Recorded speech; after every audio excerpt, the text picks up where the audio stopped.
Hello there. Welcome to the Joy of Podcasting. Today we're going to be putting something together for you. Hopefully we can all have some fun and laughter. So first of all, I'm just going to squeeze out a little bit of things we've played. And then we'll just mix that in with a few skits there. And a few silly voices and... Ooh, what's that? It's a happy little thing we've listened to. Then we're just going to follow that up there with some things we've watched. And we'll just pop in the background a little swathe of queer trans ladies, and I think that looks pretty good. Yeah, I think we've created a nice little queer and pleasant strangers.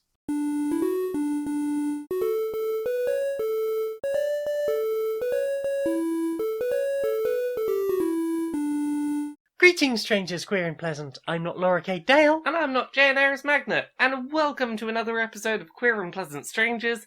It's that podcast where two queer trans ladies talk about our weeks and have a bit of a catch-up and do some silly voices and whatnot. How are you doing this week, Jane? Still feeling a bit nah.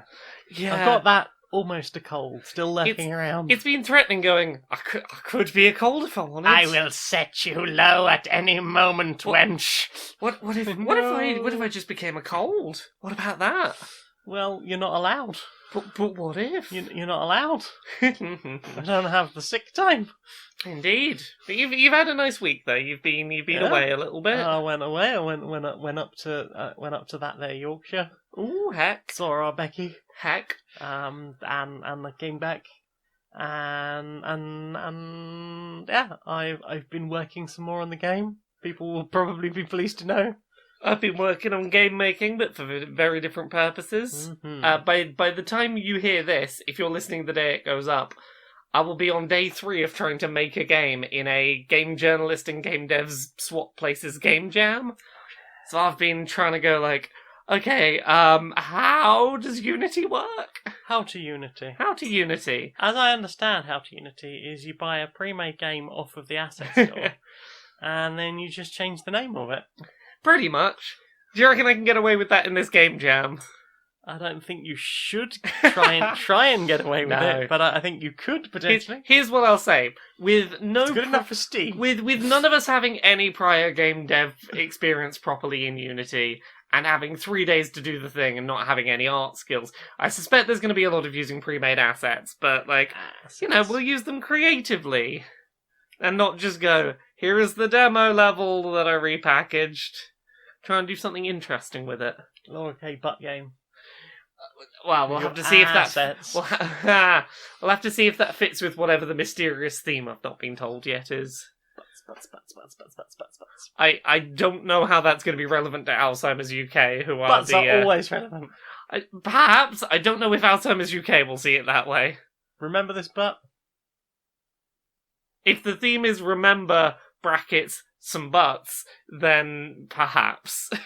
But it's a good charity. Yeah. I think we've both been affected by family members with Alzheimer's. Yeah, we've both experienced...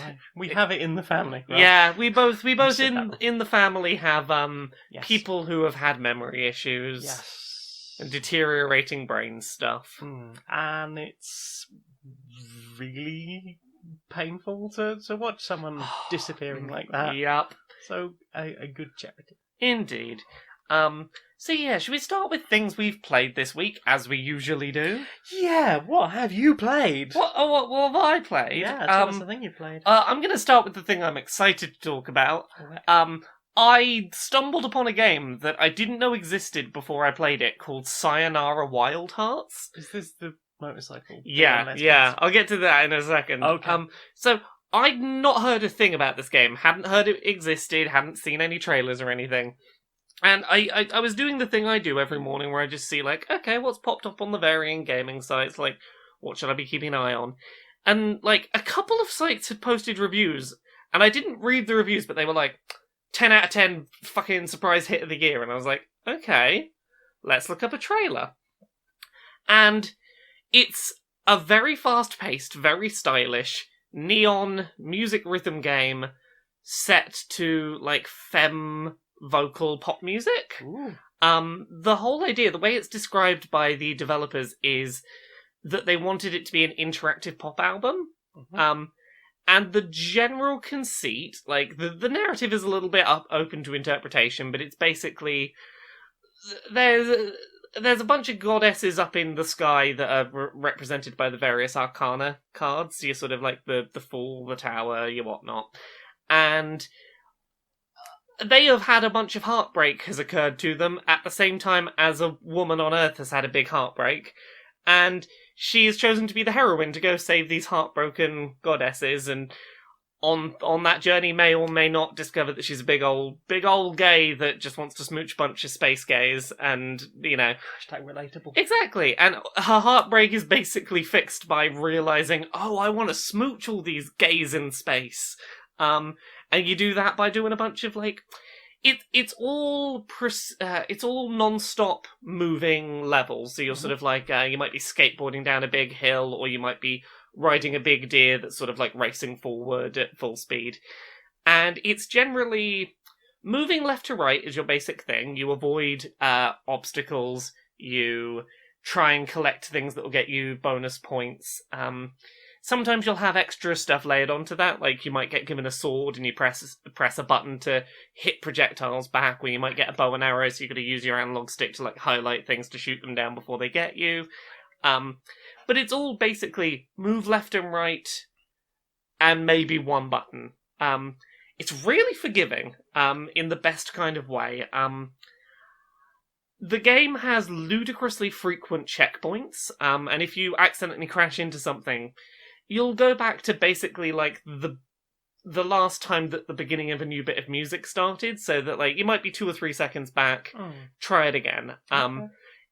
There's no punishment for, like, there's no number of lives, there's no deduction of points from your score for having crashed. The only punishment is you're back about 2 seconds and it kind of broke up the flow of the song slightly, because obviously the song stopped, went back a couple of seconds and then started again. But other than that, it's very forgiving on just like, hey, just fucking go for it. If you just want to experience this very flashy, interactive music video, take the easy path. Do you want to try and get your high ranking? Try going for some of those things off the beaten path with, like, stuff close to them that you might hit if you go for it. The music is all really solid. Different genres every time you go to a different level, and there's a different sort of arcana woman that you're sort of chasing after. Does lots of really interesting stuff with the mechanics, like, considering it's basically directions on the analog stick and maybe one button, it finds a lot of really good creative uses for that. Like, the thing that I keep coming back to is, it's up there with Tetris Effect, and maybe, like, the sword hitting and the music happening at the same time in Wind Waker. It's up there in terms of really, really nice uses of gameplay, visuals, and audio just syncing up really nicely to reinforce each other. If you are a fan of stuff like Tetris Effect, where music and visuals happen and you can just get really engrossed into it, that but with a queer femme story, and I'm like, this is my fucking game. This is my fucking jam. It's not a particularly long game to just... If you just start on the first level, play each level through, as soon as you finish it, go to the next one. Maybe 60 to 90 minutes to get through, to play through all of them back to back. There's a lot of encouragement to go back and high score chase, and that's where I found a lot of the joy in it, is rather than just listening to, like, going through a level once and then moving on, is high score chasing got me to really slow down and soak in some of these tracks and the visuals and what they were doing, and...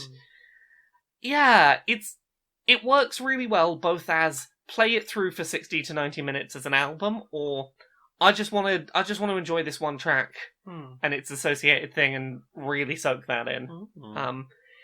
It's really beautiful, and I want more games like this to exist. There's not enough stylish, flashy, queer music rhythm games that have this level of, like, just unbelievably good matching of music and gameplay and visuals and tone to really, like, to just tell a story without words half the time.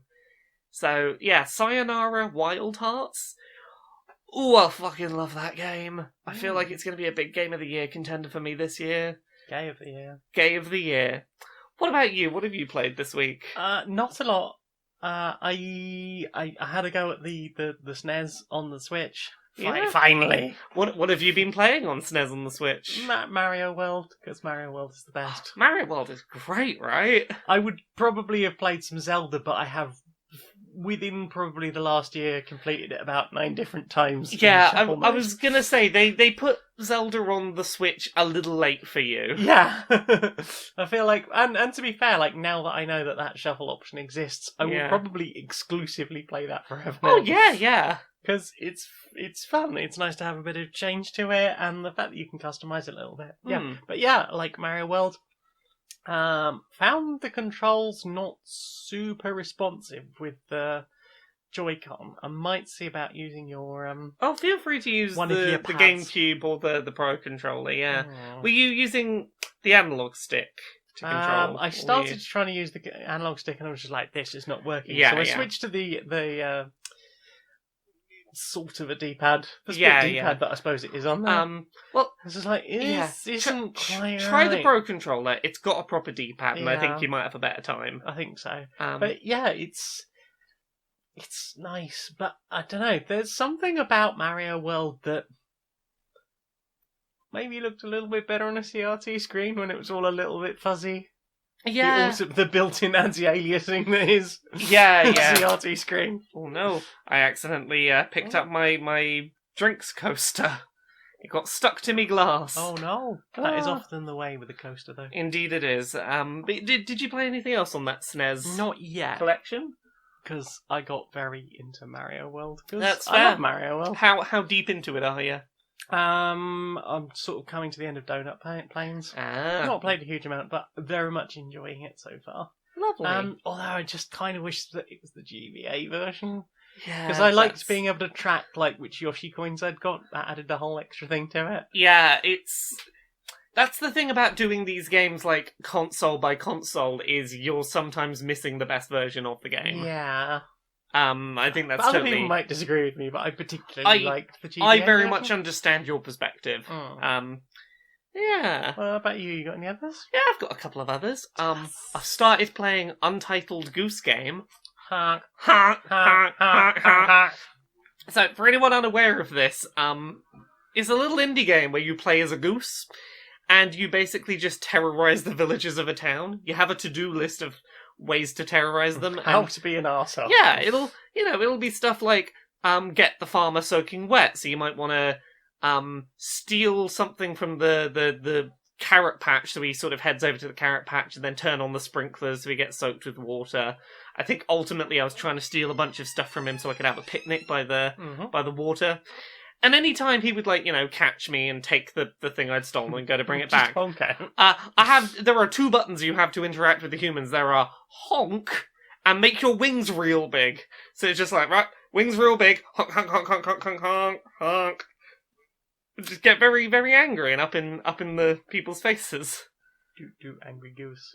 I said do angry goose. It's just an asshole goose simulator. Yeah, or Metal Goose Solid, as I've heard a lot of people calling it. It's a lot of just be sneaky, be an asshole, do your objectives, be a goose.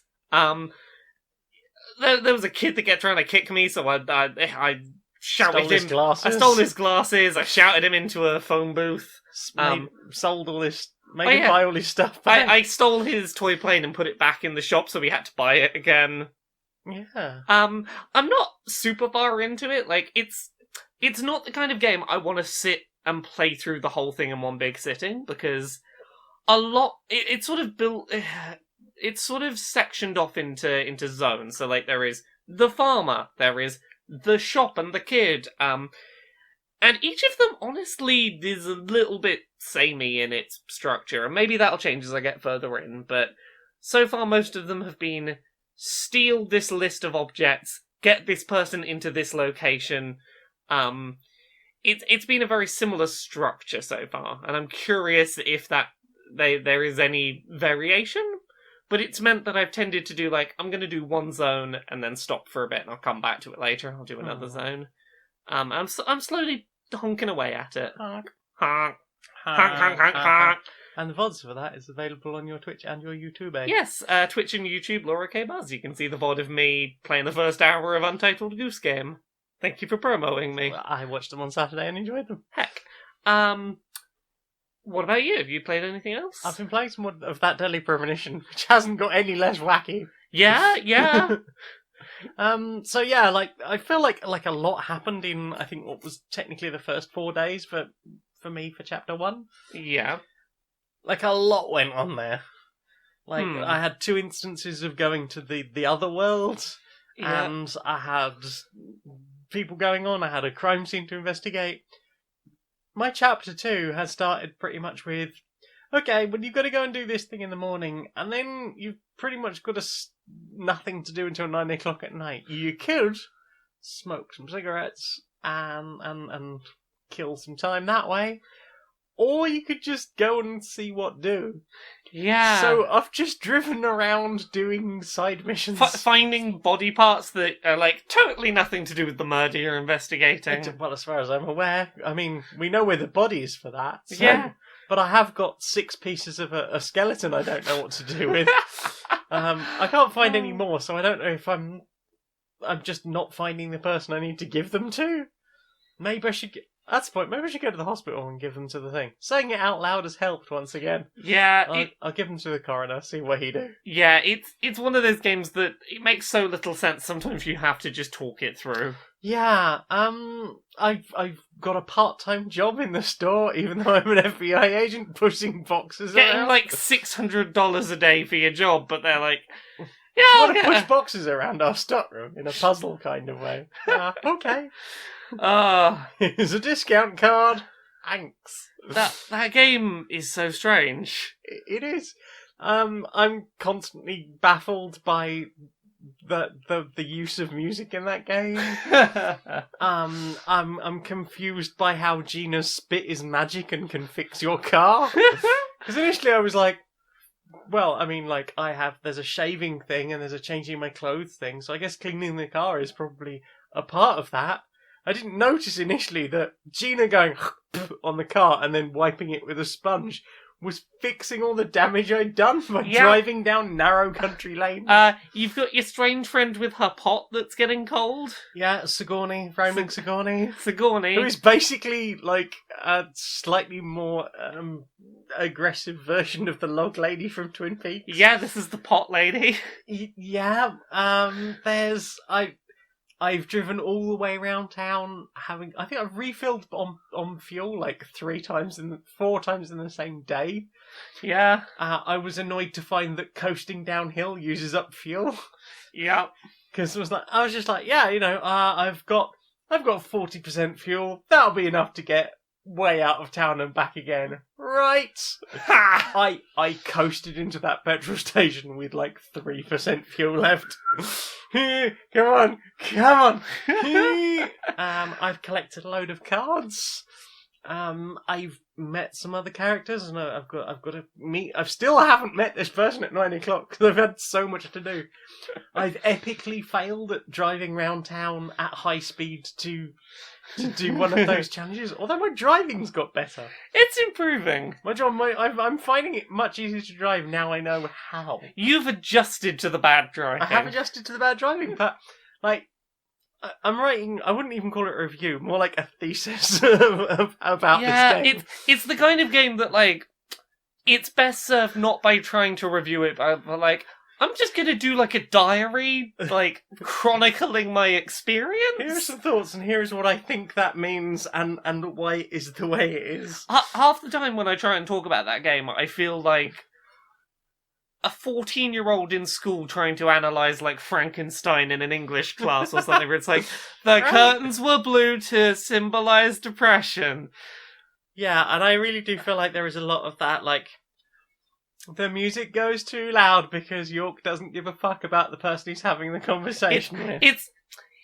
I don't know whether to read these things into the author's intent or whether... I don't know. I'm deliberately taking it too far and reading it all in as deliberate author's intent. I think because you at this point, to. they've had 3 re-releases. Yeah. in my mind, the twisted logic says there is no way that is not as intended at this point. You know what makes me think it's intended is you had the original game, Mhm. then there was the director's cut, Yep. which changed a bunch of things that Swery didn't want changed, including making the music quieter in that discussion at the big table What? near the start. That's the funniest scene in the game so far. I know, right? They changed the audio levels on that. So Swery's actually said no. Bad. Naughty. I've not seen the interview, but I've been told that apparently he was like, this was not the changes. I did not want these changes made to the game. See, it says director's cut, but the director did not want it. See, there it is. There is proof. And also, like, I've heard things about this. Like, there was an ending in the director's cut where you saw Zack. Yeah, like, that feels unnecessary. Yeah. So yeah. The fact that they didn't bring the director's cut to Switch and they brought the original game, to me says the original game is the authorial intent. They didn't bring the version that exists out there where the audio is better balanced. It's like, no. You're having the version where you can't hear the fucking conversation. It's important. Yeah, and where, like, important collectibles are already on the map, so you don't really have to worry about them so much. Yeah. Although sometimes you will wonder exactly what condition the world has to be in to get there. Yeah. Yeah, it's just a really curious game that I just can't seem to stop playing when I've got free time. Yeah, I'm glad you're having such a time with it. I am certainly having a time with it. I didn't want to say a good time, but or a bad time. Just, you're having a time with it. I'm having that good bad time with it. You're having that fascinating time with it. Yeah, and I think that's more than one could want from most games. Like, the fact I've still got so much to say about it in week 2 of this podcast. Yeah, here's the thing, I don't doubt you're going to talk about it for a 3rd week running, and I'm like, I'm here for it. Well, I'm only like 8-9 hours into the game, so yeah. I've not had a huge amount of free time to play it, but when I have, I've just been like, okay. Yeah. And I'm still obviously braced for the ending, but... Yeah, you will get there. We'll get there. For now, I'm just like, I am having a time. You're having a time. I'm having a time that's keeping me going back, and isn't that ultimately what you want if from you entertainment? keep being drawn back to it, it can't have done too badly. I think about it when I'm not playing. Yeah, that's the thing. That's like, I wonder the thing to do. Okay, it's the best 1 out of 10 I've ever played, or the worst 10 out of 10 I've ever played. It exists in a quantum state where it is both dead and alive. It is both a 0 out of 10 and a 10 out of 10. Yep. So what about you? You played anything else? So I've started playing through Link's Awakening on Switch. Ooh, how is it? So here's what I'll say. Link's Awakening, I didn't play it a huge number of times. It's probably the Zelda game I know the least well. So for me, I'm getting flashes of memory about it, but it might as well largely be a completely new game in terms of remembering what to do or how to progress. So, like, it's nice to have a remaster or re-release of a franchise that I love that feels new and that I don't just know at the back of my hand. That's nice. It's an incredibly faithful recreation. There are certain quality of life changes that have definitely been made. More buttons. More buttons. So you can have your shield and your sword and still have other items. Yay! Yeah, it's shit like that that's just really useful. You can move in 8 directions rather than just 4. You can jump in diagonals rather than on the square grid, which can really help in some places. But it's a gorgeous little game. Oh, it's so pretty. It's a little convoluted sometimes, like, in terms of what you've got to do. It is definitely a Zelda game that does not hold your hand in any way. So you know how, like, Breath of the Wild was like, here's a big open area, just fucking go, work it out. Yeah, and the original Zelda as well. But there weren't huge numbers of things to stop you just wandering in directions. Mm-hmm. This is a little more gated, a little more linear, but it has that same degree of, you need to self-teach yourself when a puzzle just isn't being solved and maybe this isn't the right time and I need to go back and go somewhere else and come for this later. Yeah. Like, you can get to dungeons before you have the ability to progress more than a room into them. Yeah. And as well as that, with Link's Awakening, like, there are things that are just there. Yeah. In dungeons, like, you're gonna have to come back later. You can do the rest of this dungeon. You can beat the boss. But if you want to 100% this dungeon, you're gonna need to come back later. It's the most Metroidvania of the linear Zelda games, I would say. Like, it has the most requiring you to backtrack and remember things and sort of double back on yourself. Yeah, it's the kind of game where you do need to sit there with a pen and paper and make notes for yourself and be like, hey, I'm gonna have to go back here. Yeah, it's a really beautiful little port.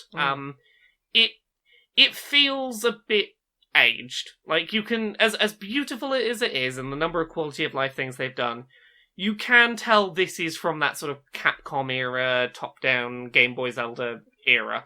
It has some little quirks in places and some pacing stuff that can feel a little funky here and there. Like, you can tell that there are modern conveniences they learnt in later Zelda games that just are not present here. But it's a gorgeous little game, and if you are looking for a nice top-down linear Zelda game that's fucking gorgeous to look at and has been polished up real nice, this is the best way to experience Link's Awakening, undoubtedly. It's a nice little port. I've seen a lot of people asking or saying that they don't feel that it should have been released for full price. What is your thought on that? I've seen that thought going around, definitely.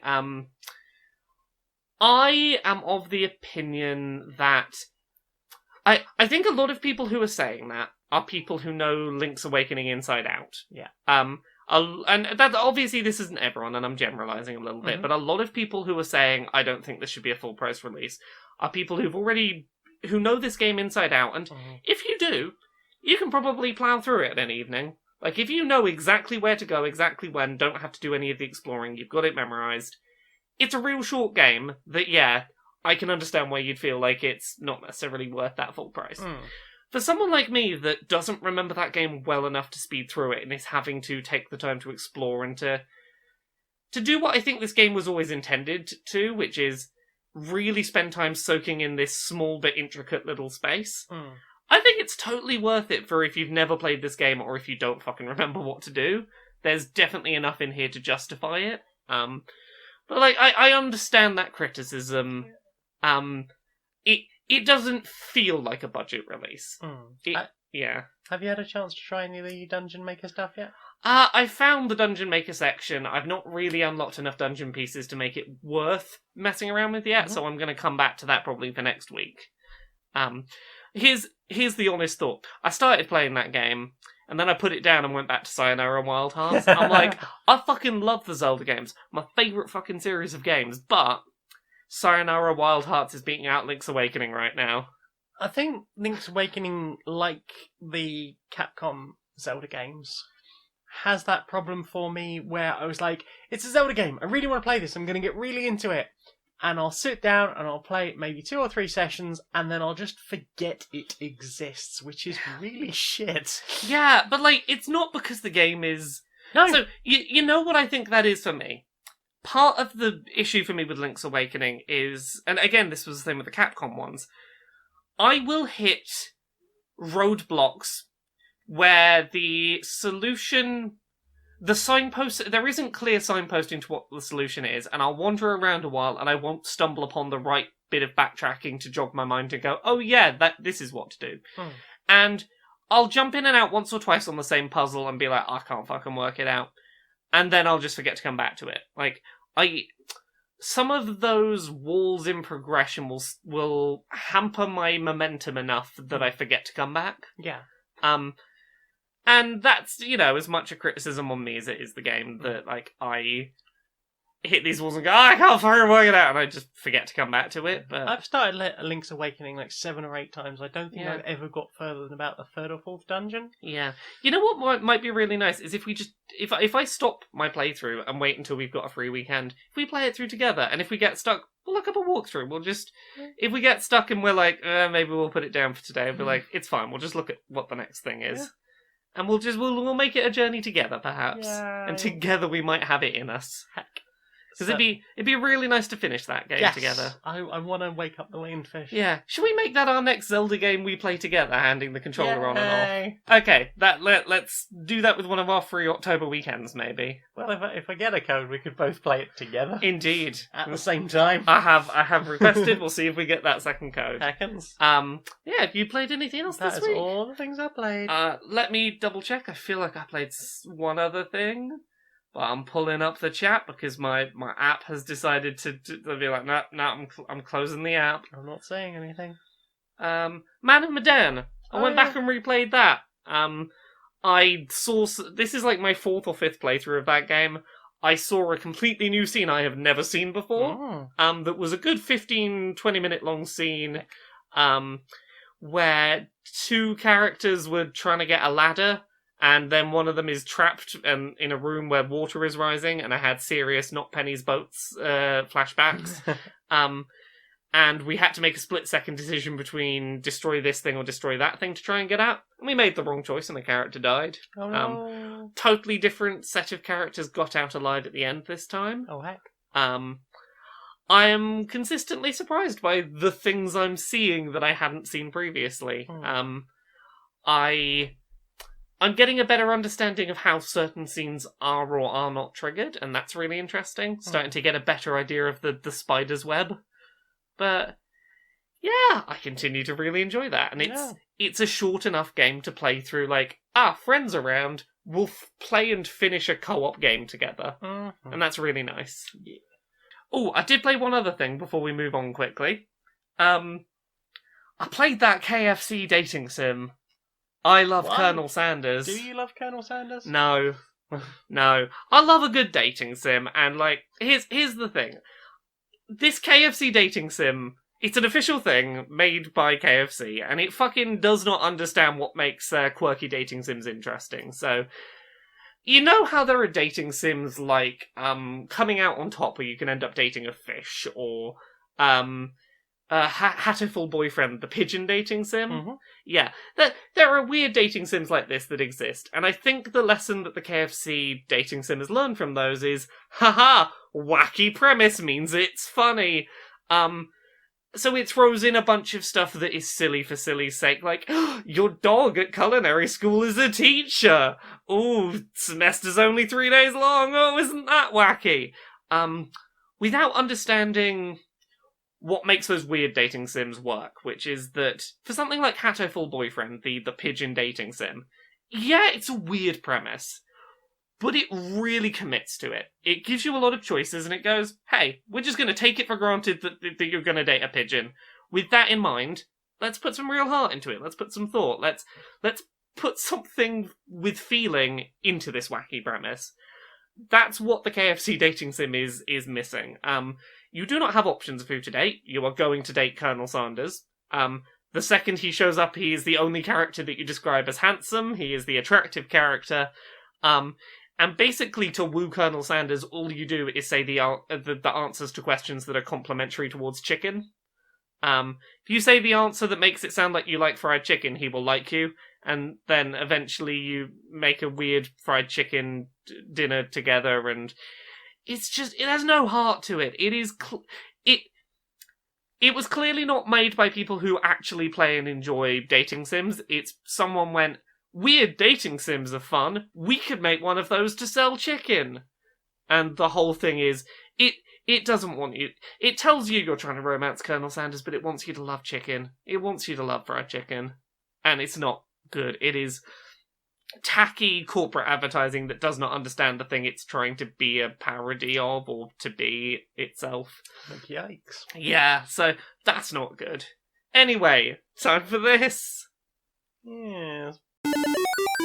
Okay, come in. My time is short. I've not got a huge amount of time. You had a pitch for me. Yeah, so I wanted to tell you a story about this alien that comes to Earth. Yeah. And they're concerned about how the democracy on Earth is being destroyed by just bad people, like bad people generally, and how, like, democracy is being stolen all across the world, and how, like, democratic governments that claim to, or people that claim to be a democratic government, they're secretly just, like, faking stuff behind the scenes. but then the alien comes along. Stop right there. Okay. Were you about to tell me how the film keeps going and the ending of the film? Well, yeah, it's a pitch, right? Don't want to know it. Spoilers. Don't want to know. Want to be surprised. I'm accepting that pitch on what I've heard right there. Don't need to know how it ends. Oh. Got any more pitches for me? Okay, so this AI, right? And it's on a space station, and these people have been sent to the space... No. You're getting too far into the plot. It's a space station, and it's greenlit. Oh, okay. No spoilers. Go. So people inherit a large amount of money from a relative, but it comes with no, don't need to know what the twist is. Don't tell me the twist already. Okay. That one's denied. Don't like that one. Oh, okay. How about this? It's medieval times, but then just as this, jousting match is ongoing, this thing... I've just realized. Big problem. If I accept this or I deny it, then I know how this pitch meeting ends, and that's a spoiler I don't want to know. Out you get. Oh, okay. I don't want spoilers for this pitch meeting. I don't know what just happened. Do you enjoy taking selfies on a night out? Yeah. Do you find that sometimes you have a little bit of saucer eyes and a bit of a gurn on? Yeah, I can't really show this to Mum. Try the new Rave Face photo filter. How does it work? Well, our patented algorithm will do its best to find your pupils and shrink them down to a regular size, using what's left of your natural eye color to fill in the rest of the iris. Then, it'll take your gurning face and replace it with a stock image of a smile. That sounds amazing. Exactly. Now you can show all of your night out photos to your parents and pretend it was a very, very casual night out. Thanks, Ray Face Photo Filter. For when you just can't stop chewing your lips off. So, what have you put in your eyes? I have put a few things in my eyes this week. Yeah. I went and saw the It Chapter 2. Mm-hmm. So for anyone who is unaware of this, It is based on it's a book by Stephen King. There is a current movie adaptation. The first half that came out a few years ago was basically, here are some kids in a town, this evil clown is giving them fucking nightmares and kidnapping kids, and they want to try and stop it. It's a curse that repeats every 27 years, and they're like, hey, we think we stopped it, but if it does come back, we got a promise that we're gonna fucking come back and deal with it. So, It Chapter 2 is 27 years later, most of these kids have moved away from the town, and seemingly the further away you get from the town, the less you can remember what happened. And the one kid that stayed back in town starts noticing kids are fucking going missing and getting killed again. And there's red balloons appearing around it, and he's like, yeah, the fucking clown's back. So, now they're all adults, get dragged back to this town to go, hey, let's fucking Only we can sort this shit out. Let's finish what we started. We survived last time, and we almost killed this thing. Let's fucking do it. It's ostensibly a horror film, and there are some, creepy and unsettling, there are some scenes to watch that you're like, ooh. But largely it's a film about old friends coming back together and putting the greater good above their own needs to save a bunch of people rather than running away from their problems, and, them becoming better as friends and being all very sweet and supporting each other. It's a horror film, but it's largely a story about these friends being lovely, and it's quite nice. I'm usually a big scaredy cat with horror. I can manage this, because it's alright. We'll defeat it through the power of friendship, probably, hopefully. Friendship is the best power. Yeah. It's a lengthy film. It's in the sort of 2.5 hour range. And it spends a lot of time flashing back to the kid actors to sort of flesh out some of what happened between the two films, and I feel like it probably could have trimmed some time off of its runtime. It maybe didn't need the full length it had, but it was an enjoyable film and a good closing of that story. It cut out a lot of the more creepy and criticised scenes from the book, which is good. If you're gonna watch it, be prepared for some scenes of discrimination, I'll put it. Rampant homophobia. Yeah, I'm just gonna say the film opens with a very brutally shown gay beating and then a murder occurring, and, it kind of sets something up later in the film, but also feels a little gratuitous and unnecessary, and, it's not enough that it, put the film off for me, but like it's quite a heavy start. But yeah, that's it. Chapter 2. I'm glad I went and saw it. It was well acted. I liked all of the casting of the adults to play the kids from the first one. They were well done actors. What about you? What have you put in your eyes this week? I've not actually had a chance to watch a huge amount this week. Mostly, I would say it has been. I watched you doing Link's Awakening. Oh yes, and you mean Claw Game, the game? I want to get them toys. Untitled Goose Game. Oh, I watched Goose Game. Yeah, that was it. And I watched your Untitled Goose Game footage. Hey, I wasn't here to watch you play it live. So. I had a really nice day of just doing a bunch of streams of games I hadn't played. It was very nice to be able to sort of go, I have some time. I will sit and do a watch of that. Yeah. I watched a couple of other things. Mm-hmm. So season 2 of Disenchantment came out. Oh yeah. And I've not finished, but I'm about 8.5 episodes in out of 10 episodes. I remember piss off in the first series, yes. Apart from a guy that was stabbed a lot. So did I. So thankfully, there's a really good recap before season 2 starts. Basically, it's made by the guy that makes The Simpsons, but it's more of a like episodes actually, progress and lead on to things rather than a just closed story, episode ends, that kind of show. Matt Groening. Matt Groening. About a princess who is a big old, druggy, drunk, kind of not really doing anything with her life. She's not a Disney princess. She's not a Disney princess at all. And her friends, Elfo, the elf, who doesn't want to be as happy and smiley as all the other happy, smiley elves, and Lucy, who is a literal demon, going on a bit of a quest that involves trying to bring Bean's mother back to life. And turns out, probably shouldn't have done that. She's a bit evil. She ends up the season 1 turning everyone to stone, for evil, nefarious purposes. And, Elfo in the first season seemingly dies, and she has the opportunity to bring either Elfo or her mother back to life, and she picks her mother. And that has some consequences. Season 2 is basically in the aftermath of she doesn't realise her mum's evil and she's been taken away. Where go from here? I don't want to talk too much about Season 2's plot. It has some really interesting little bits of progression about some topics like moving on from people. They have some really nice little bits of inclusion and inclusivity that I didn't expect to pop up. Like, there is a point where some characters are talking with God, who talks about coming up with they as a singular pronoun, and it's sucking that humans don't bother using it properly. Okay, because wasn't there some questionable trans stuff in the first season? I believe so, and it feels like they've made a real effort to go like, nope, we're gonna improve this time round. Okay. Yeah, God makes a point about, hey, I came up with they as a singular pronoun. Why are you all having such a tough time with using it properly? Which is like, okay. I've been very much enjoying. There's a really nice episode about what it's like being a writer. Surprise, surprise! I enjoyed. And some good sort of feminist content in there. It's just been a fun, like, harmless feeling animated sitcom-y thing to watch.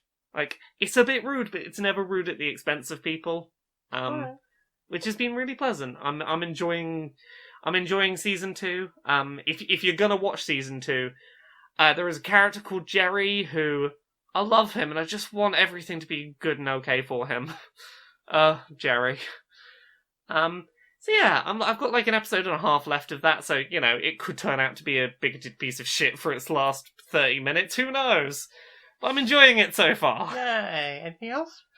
Let me pull up the list. The only other thing I've been watching really is I've been watching so much fucking Penn and Teller Fool Us, which we've talked about before. It's that magic show where magicians try and fool two very established, talented magicians. Mm-hmm.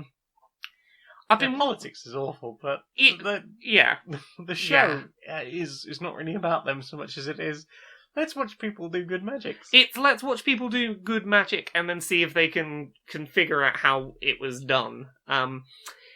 And I've been watching enough of it now that I'm starting to understand some of the keywords that Penn and Teller use when cryptically talking about the tricks. Mm-hmm. And that's been forcing. Yeah, there's a lot of references to, it'll be like, oh yeah, that phone book you ripped in half, it's from Vegas, so it wouldn't have had Luke Skywalker's phone number in it, because the Force. Mm-hmm. It's a Force. It's shit like that that started to pick up on little bits here and there. As someone that's fascinated in how tricks are done, like, even if I know how a trick's done and I can see how it's done, still fucking fascinates me. Yeah. I've been really enjoying watching that. There's a great trick, and I wish I could remember the name of it, but about someone that was controlling a balloon in midair and having it sort of just like levitate on the spot and stuff. Oh yeah, and you're not sure if it's helium or not. Yes, so someone pointed out in the comments for that how, like, if you skip to this time frame, you can see how it's done. I was like, aha, I see how it's done. Fucking masterful delivery that I didn't notice it the first time. I think the thing they talk about at the end of that was you spent most of the trick actually doing the opposite yeah. of what you made it look like you were doing. It looked like you were levitating it up, but you were really keeping it down, I think. So it's very much like when you were having that conversation with the contact juggler, and they were like, it's basically about making the things around it look very different to what you're actually doing. Yeah, it is pretty fascinating. So I've fallen down the rabbit hole of just... I think why this show has grabbed me more than other magic shows is Penn and Teller's responses are just cryptic enough that they're not giving away the trick to me, but they're giving me just enough to go, ooh, can I work it out? Can I understand this? And it's leaving my brain ticking away and thinking after the tricks nicely. So I think that's everything I've watched. Really. Yeah, the only thing I've watched other than that is really a friend of mine who does like lots and lots of object manipulation stuff. Yeah. Like fire poi, fire palms, hoops. Yeah. Lots of things like that. Bullwhip demonstrations. She put up a video the other day doing rope dart, and I was like, that looks fun. So she sent me like a butt ton of tutorial videos, and I'm going to see about, because it's payday tomorrow, I'm going to see about maybe getting some paracord and making myself a bit of a weight for that, and doing some rope dart at some point. Ooh. That'll be fun, I think. Something to do. Something else to nearly knock myself out with. But yeah, I'm excited to give that a try. What else? Anything else? That's everything for me. Well then, it's time for this. Oh, yeah.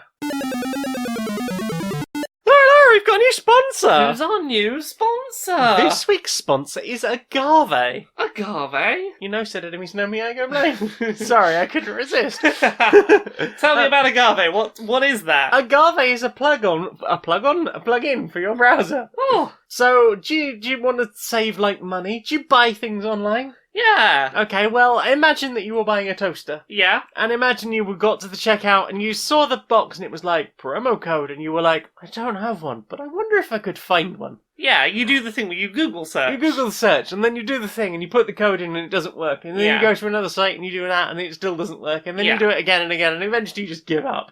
Yeah. What if there was a thing that could do all of that for you, while probably not harvesting all of your data? Probably not all of it. Probably not all of it. Oh, well then that sounds really convenient, and probably not bad for me. Yeah, I mean, like, they promise absolutely that they won't sell any of your data. They promise, and they've even got their friend Dodgy Denise to attest that they don't have their fingers crossed behind their back, which I think is probably the best you could ask of anyone online at the moment. Yeah, so, like, how do I get this plugin that's definitely not going to steal my data? Well, you head on over to the App Store. Yeah. The app marketplace, and you look for Agave. That's Agarve, and then you click the thing, and it'll install it, and then it'll just sit there menacingly, just watching all of the things that you do as you cruise around. As you cruise around the internet, it'll have access to all the things. It might even ask for permission for some things off your computer. Probably don't worry about that. Yeah.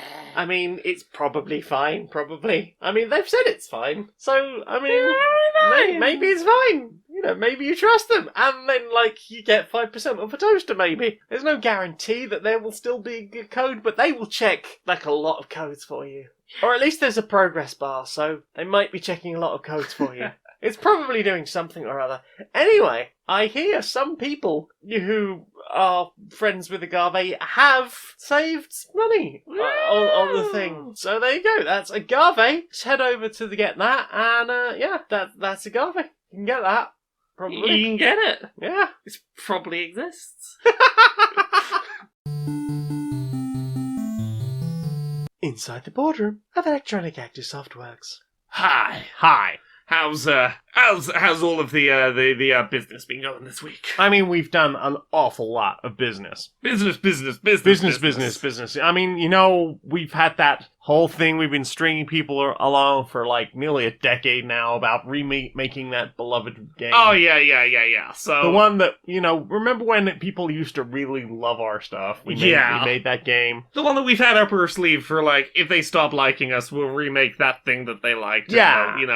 We'll get a few more years of loyalty. Yeah, and like a bunch of times we've said, well, if you don't support this piece of shit, we will never get round to making that thing that you They love. bought so many pieces of They shit. bought so many And the trick pieces is, of the shit. more pieces of shit they bought, the longer we could wait and not release this. Exactly. I mean, we just tease them along, just like not enough to throw them off entirely, not enough to bring it too close to them. Always just out of reach, though. And so I've got a brand new idea, right? Yeah. So people who really follow our work, they know that we're splitting that beloved game into multiple parts. yeah, But like, I've been talking to the box art design team this week, and like, I think I have a brilliant idea. sure. On the cover, we put "Beloved Game You Love" remake, and nothing else. Yeah. We don't put part 1. We don't put remake of Beloved Game You Love, the town that it's set in. We just don't give any indication that it's an incomplete game on the front of the box. So, what, we split it up into bits that we're just gonna sell episodally? Yeah. Well, no, not Episodically? even episodically, because that suggests that, like, we'll charge them for part of the game at a time. We're splitting this into multiple full-size games. We're making this one game into multiple games and its sequels, but we're gonna put the box art so it just sounds like the whole thing's in there. That sounds confusing, but like a way of getting money, and I like money. Yeah, no, so, like, instead of saying, here's Big Game Remake, it's, here's Big Game Remake, and its sequel, and its sequel. Okay. 'Cause that sounds like 3 games, as opposed to, we chopped up your one game. Yeah, and I guess each of them is gonna have their own DLC and Yeah. and Of course it is. pre-order bonuses. Well, that's it. 3 times the pre-order bonuses, 3 times the fun. You are a fucking genius. I know. So, what has gone in your ears? The only thing that's really gone in my ears this week has been that very lengthy The Adventure Zone Amnesty finale. It was very good. Yeah, good 2.5 hour summation of that particular D&D campaign. I think that many of the characters had very satisfying conclusions for where their stories ended up. Mm-hmm. I think the antagonist felt a little rushed in, perhaps, but I liked their motivation, and, they were very familiar to some other things that I'd seen, but that didn't make them any less enjoyable. They were a good version of that antagonist archetype that thinks it's the hero. Mm-hmm. And yeah, it was a very dramatic, well-paced 2.5 hours. It did fly by. You have any thoughts on that? It was good. Yeah. They did good. I didn't feel that it was as emotional as the end of Balance. Yeah. I think part of that, as I said, like the fact that I listened to it episodally. Yeah. A week by week. So I think by that I was struggling some with the following up on it. Yeah. Also, just the fact that I kept realizing I'd missed episodes. Oh. Like when we listened to the one, I think the week last week, or whatever the last one was before this, and you were like, "Oh yeah, because they've got this thing," and I was like, "They do? Okay, I'll take your word for it." I realised I'd missed a week, so I didn't know about them getting explosives. Yes. So I was like, "Oh, okay." My apologies. It wasn't your fault. Well, I I now want to go through and listen to the whole thing in one go. Also, the fact that I was trying to sit there coding at the time, I don't feel like I gave it entirely the amount of focus I should have done. Fair. Like, but, I deliberately picked Pokemon to level up in because I was like, that's nice and mindless. I can do that while I listen. At the moment, I don't really have time to only be doing one thing at a time. That's fair. Well, I wasn't doing only one thing at a time. My thing was productive. It was for a stream. It was just a nice brainless thing. But yeah, I'm somewhat similarly in the camp of I want to go back and listen to Amnesty start to finish, like, binge it now that I can. Which, it helps that it's a much shorter series as well. Yes. Now that I know, like, where it starts, where it ends, and I'll hopefully be able to pick up on foreshadowing as it goes on, like, that'll be really interesting. Yeah. Have you listened to anything this week? Well, I realised that I'd also been way behind on Dice Funk. Yeah? I was like 4 weeks behind on Dice Funk. Gosh. I don't know how this happens. I kept going, I'll get around to that, and then I just haven't had time. I don't know what's going on at the moment. I seem to have no time and not a lot to show for it. Oh no. I don't know why. But there's a lot going on. But yeah, I'm loving what you're doing with the Dice Funks. I'm loving your little hell adventure.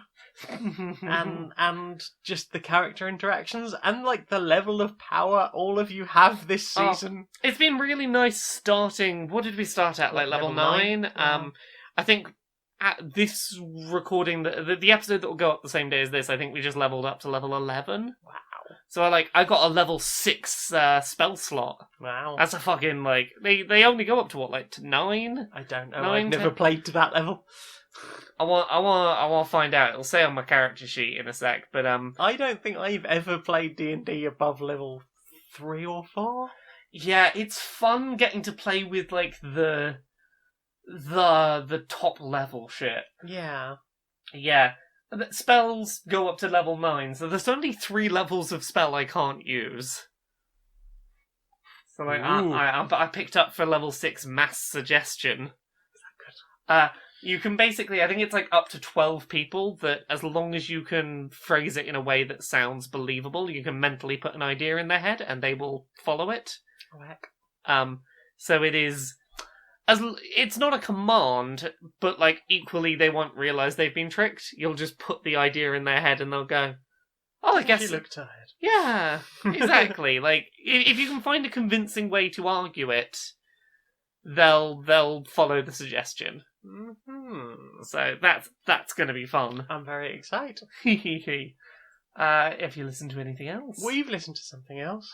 What? We listened to that really nice Father Funk mix. Oh yeah, that was a good mix. So up on SoundCloud, Father Funk on the Father Funk channel has done the Shambhala Fractal Forest mix 2019. Oh.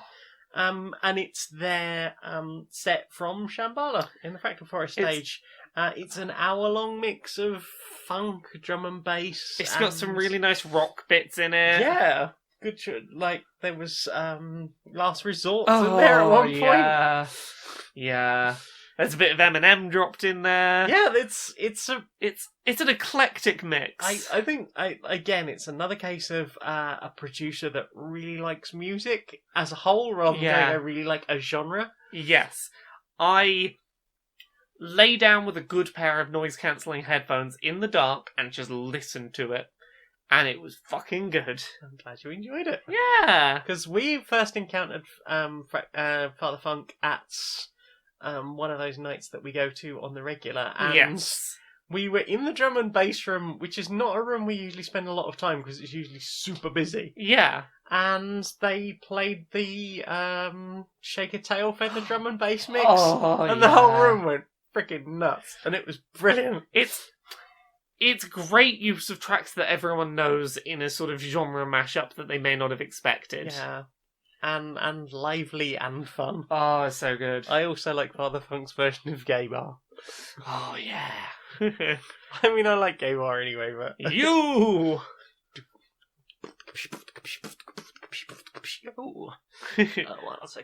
Gay Bar. Any others? No, that's it for me. Well then, it's time for this.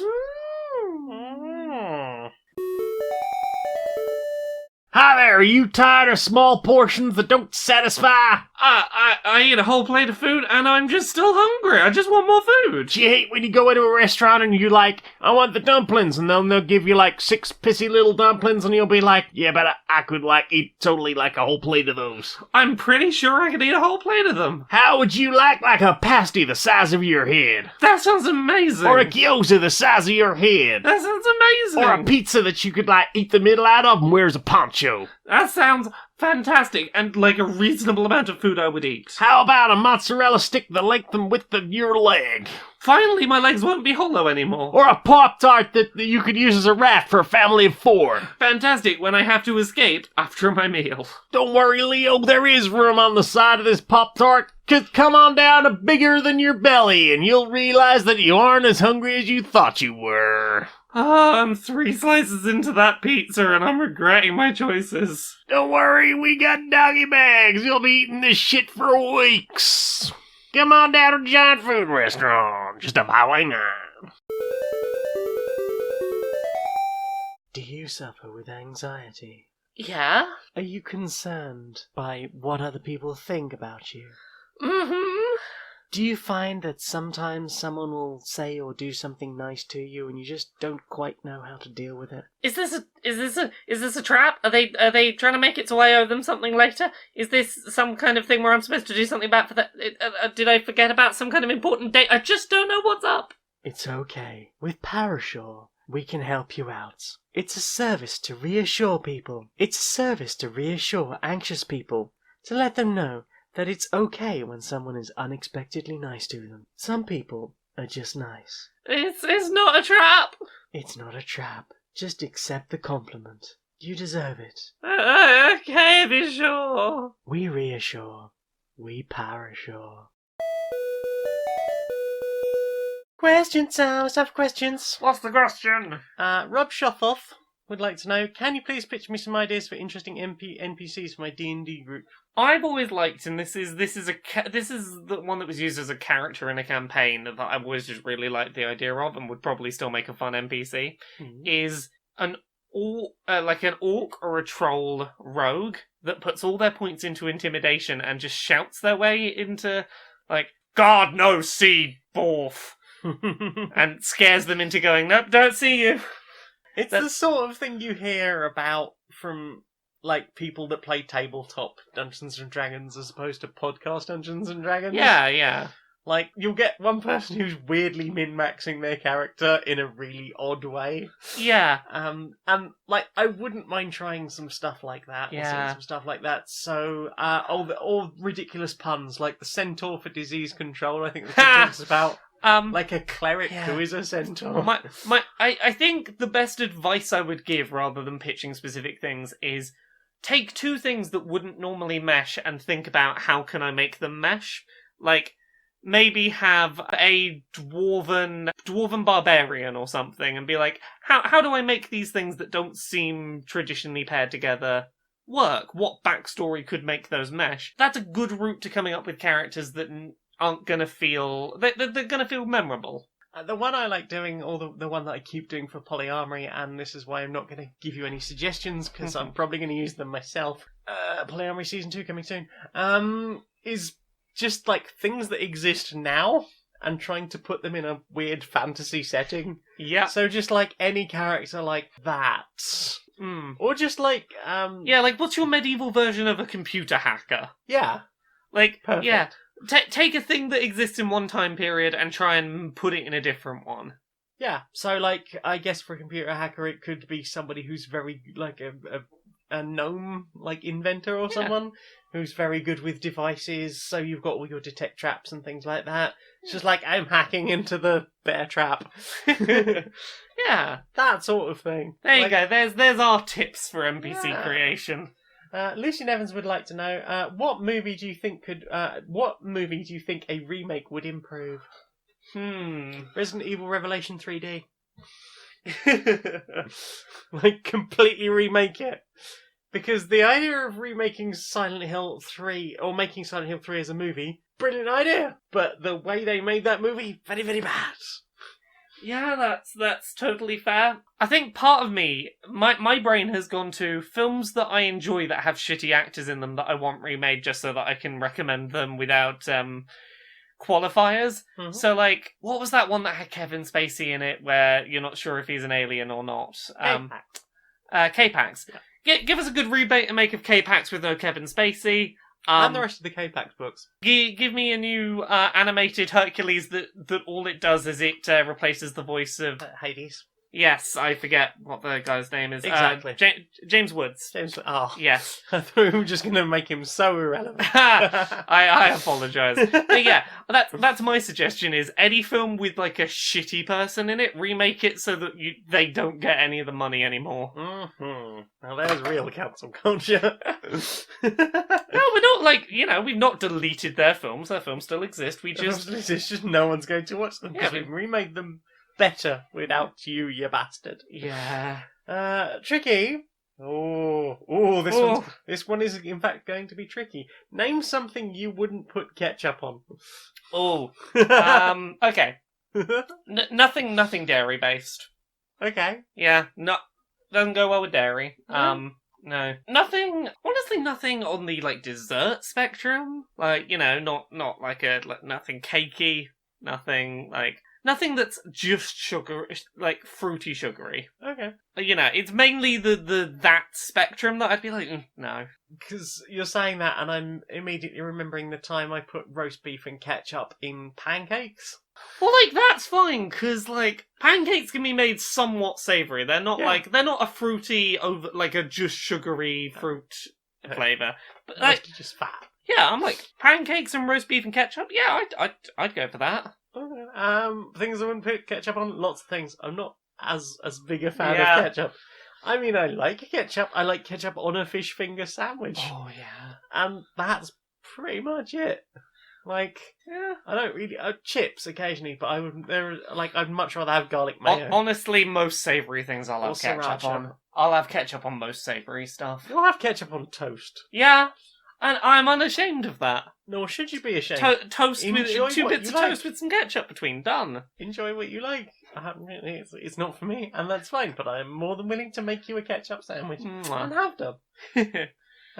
Becky Tyrrell. Hi, Becky. Hi. We'd like to know, if you had to change your name to one of the objects in your immediate surroundings, what would you go with? Sylveon. There's a plush Sylveon over there. I could go with having my name be Sylveon. Surely that's a Sylveonic Q. Well, if you want to say that's maybe a Mimikyu, you could go Mimi. Sylvie. I'm sure Sylveon Mimikyu, I could get a name out of that. I could be really edgy and go Reaper Gundam. We've got XX Reaper Gundam. We've got a struggle. There's a very struggling aloe vera plant in the room. I could dead, Jim. Okay. It's been dead for weeks. I could be Vera. You could be Vera. There you go. Didn't need calling out quite that much. I'd rather you weren't named after something dead. I wouldn't have to be dead. I'd rather you weren't dead. Please no dying. I'm just trying to find names in the room. Tracer Bowie. I think we got some names there. I could be the Big Dip. The what? The Big Dip. The Big Dip. You've got that huge thing of barbecue sauce. Yeah, the Big Dip. The Big Dip. Oh, I could really cut to my emotional depth and be the projector. What other questions have we got? Slavic Slenderverse Hipster has said, having recently played Silent Hill 3, I noticed that Heather fights herself a lot in the game. After that, I noticed that I probably wouldn't have noticed that 10 years ago. What stuff in games do you notice now that you wouldn't have noticed before? I mean, maybe not 10 years ago, but before that? I think certainly anything from before I started transitioning, and maybe just a little bit before that, when I was still in my slightly aggy 20s. I think anything really about diversity as a whole. Yeah, agreed. I wasn't super switched onto that kind of thing, and I can go back and play a game now and go, it's really white, or hey, that was kind of shitty. Yeah. Or, you didn't need to use that choice of words. Yeah, honestly, that's the big one. I mean, I couldn't pinpoint something specific or a particular game that's done that, but that is the sort of thing that I am constantly going back to old media and going, wow, this is bad. Yeah. This is bad and shitty. Yeah. Also, like, I'm much better now than I was a decade ago at seeing, am I enjoying this because it's fun, or am I enjoying it because it's repetitive and it's scratching a repetitive itch in my head? Or even just, like, I'm less entranced by spectacle now. Yeah. Like, because when the first Transformers movie came out, I was like, this is really cool, it's all the Transformers spectacle. And I've gone back and watched it recently and went, it's not all that, is it? No. No, I mean, it's mindless nonsense. There is so much in Transformers canon to make the whole thing interesting, and they went with that. Yeah. Oops. Oopsie doodle. Have we got any other questions? Jed Whittaker. Oh, Jed, yeah. That Jed. That Jed. What's the last CD you remember burning, if at all? Okay, last CD I burned was probably, I remember ripping someone well, actually, no, I lie. It would have been when I was in a band in my late teens. It would have been a CD of recordings of our own tracks. Yay! Just a burn thing of, like, here's just, like, a bunch of live recordings, like, 3 of which are original songs and most of which are poorly done covers, burnt onto a disc with a little, like, home laser printer cover stuck into a CD case. Aww. Yeah. That's awesome. I mean, it's way better than mine. Honestly, yeah. Mine is going to be one of 3 things, and I'm just going to list them all because I couldn't tell you which it was, because it's been so fucking long since I burnt anything like that. It's either, like, a backup copy of my documents folder. Yeah. And possibly my pictures and anything else, because it was a time when file sizes were smaller. Yeah. Or it's back when I used to work in a shop. We finally got, like, a MP3 player. Yeah. We used to have, like, these 8-hour long play CD things. I never quite understood how they worked, but I guess a sort of like an MP3 thing. Fucking magic. No real controls on it, no display on it. You just could fast forward or not fast forward. Yeah. You couldn't really go back to tracks, I don't think. It was painful, because you'd put it in the morning and it would play every song in the same order every single fucking day. Yeah. I can't hear this. And we had to keep them on for months and months. Eventually, somebody was like, I'm getting the lead so you can put your MP3 player on. And they had an MP3 player that would, like, I think it had, like, days and days worth of capacity. Yeah. So the music went from, like, top 40 hits to, there's an awful lot of MCR on it. Ah, yay! But then, like, we ended up just having a CD player in there, so that, because I think they wanted us to play Christmas, like a Christmas album, all Christmas. Right. So I just swapped that for because that CD player also played MP3 CDs. So I think there is, and I think I've still got it downstairs. There is a CD marked "Rampage of Metallic Squirrels," and I think there's something else on there about how I hated one of my co-workers. Oh, fun! They were horrible. They were really horrible. But they weren't allowed to touch the CD player, and I was, so it's okay. Yeah, just it's lots of MCR and like early 90s pop punk and ska and rock music, and I think there's like some Iron Maiden on there, and sort of it was like as poppy as anything I owned. Yeah. But also, like, there was quite a lot of rock and metal and some dance music on there. That's fair. Well then, let me see. Oh, we got one more. If you could boop the snoot of any giant monster, what would it be and why? Oh, and who's that from? That's from Lucy. I would boop the Kraken. Of course you would. Or Cthulhu. You, snoot boops. Loch Ness Monster. Give them a snoot boop. Snoot boop. Yeah, they got that long net. They can bring them their face over to the shore rather than me having to wade into the water. Boop, boop, snoot. Well then, I think that's all the questions. That's all the questions. Time for this. What's this? Do you want to know what I want to see more of? What do you want to see more of? Social justice warriors. Social justice warriors. Mm-hmm. Hello, Larry. Alright, Barry, how you doing? Yeah, no, I think we might have to keep this one short because I can feel that my voice is going. Oh, so's mine. We'll keep this one on the short one. How's your week been? What have you been thinking about this week? All manner of things, mate, all manner of things, but very specifically, that's all the climate strike's been going on. Oh, yeah. I mean, it's really nice to see the young people, just really, really making a difference, Mobilising, getting passionate about a thing. Exactly, and I think it helps that they are the people that aren't paralysed by capitalism of the point of, like, if you don't go into work today, if you go at the climate strike, you might not have a job tomorrow, then you might not have a house, you might not have any food. So it's good that, the people that aren't paralysed by that are able to do it. Yeah. However, the pressure shouldn't be on them, though, should it? No, not at all. Like,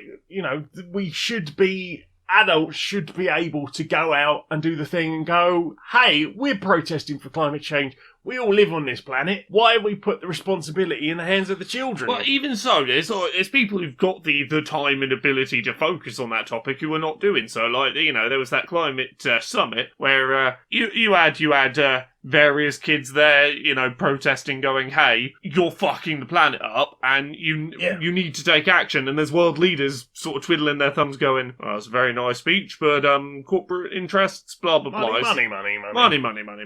Money. Yeah. And, there's some fantastic things I've seen happening recently. Like, there's a group of, I believe, 6 or 7 kids who have started a class action lawsuit to basically go, nope, these corporations and governments are literally killing the planet. No! Stop it.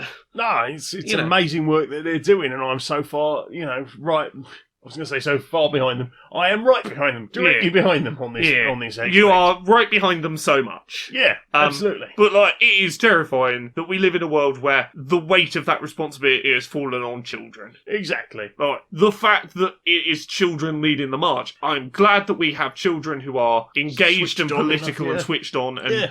Who care about engaging with the political process. And, honestly, that's probably a good thing for democracy in general, because young people tend to lean more left-wing politically, and we could fucking use a bit of that right now in politics. Definitely. So I'm hoping that this is something sustainable and that it leads to something, but come on, adults, pull your fucking fingers out and start doing some of the work, because these kids shouldn't be having to be the ones to do it. Absolutely.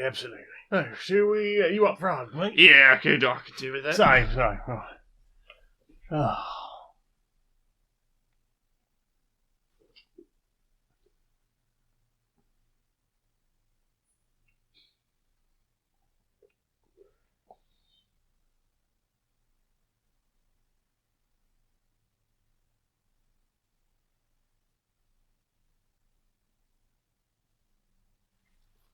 Oh, good hug, mate. Good hug. Yeah.